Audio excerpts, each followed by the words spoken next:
Thanks ಹೇಳಿದರೆ ಸರ್ಕಾರಕ್ಕೆ ತುಂಬ ಥ್ಯಾಂಕ್ಸ್ ಹೇಳೋದಕ್ಕೆ SIT ಇಂದ ಸತ್ಯ ಹೊರ ಬಂತು.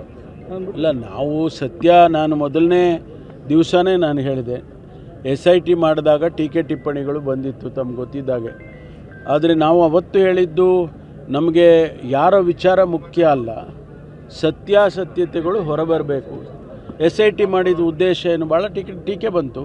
ಆ ಸಂದರ್ಭದಲ್ಲಿ ನಾವು ಹೇಳಿದ್ದು SIT ಮಾಡಿದ ಉದ್ದೇಶ ನಾವು ಯಾರ ಪರ ವಿರೋಧ ಅಲ್ಲ, ಸತ್ಯ ಹೊರಗಡೆ ಬರಬೇಕು ಅಂತೇಳಿ. ಅದು ಸತ್ಯಾನ್ವೇಷಣೆಯಲ್ಲಿ SIT ಕೆಲಸ ಮಾಡ್ತಾ ಇದ್ದಾರೆ.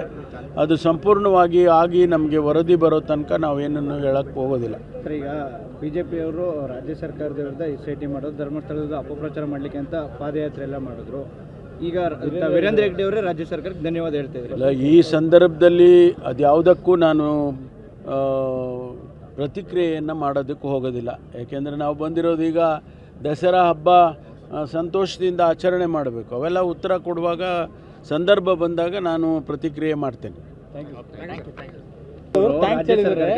ಸರ್ಕಾರಕ್ಕೆ ತುಂಬ ಥ್ಯಾಂಕ್ಸ್ ಹೇಳೋದಕ್ಕೆ SIT ಇಂದ ಸತ್ಯ ಹೊರ ಬಂತು. ಇಲ್ಲ, ನಾವು ಸತ್ಯ ನಾನು ಮೊದಲನೇ ದಿವಸನೇ ನಾನು ಹೇಳಿದೆ. SIT ಮಾಡಿದಾಗ ಟೀಕೆ ಟಿಪ್ಪಣಿಗಳು ಬಂದಿತ್ತು ತಮ್ಗೆ ಗೊತ್ತಿದ್ದಾಗೆ. ಆದರೆ ನಾವು ಅವತ್ತು ಹೇಳಿದ್ದು ನಮಗೆ ಯಾರ ವಿಚಾರ ಮುಖ್ಯ ಅಲ್ಲ, ಸತ್ಯಾಸತ್ಯತೆಗಳು ಹೊರಬರಬೇಕು. SIT ಮಾಡಿದ ಉದ್ದೇಶ ಏನು ಭಾಳ ಟೀಕೆ ಬಂತು. ಆ ಸಂದರ್ಭದಲ್ಲಿ ನಾವು ಹೇಳಿದ್ದು SIT ಮಾಡಿದ ಉದ್ದೇಶ ನಾವು ಯಾರ ಪರ ವಿರೋಧ ಅಲ್ಲ, ಸತ್ಯ ಹೊರಗಡೆ ಬರಬೇಕು ಅಂತೇಳಿ. ಅದು ಸತ್ಯಾನ್ವೇಷಣೆಯಲ್ಲಿ SIT ಕೆಲಸ ಮಾಡ್ತಾ ಇದ್ದಾರೆ.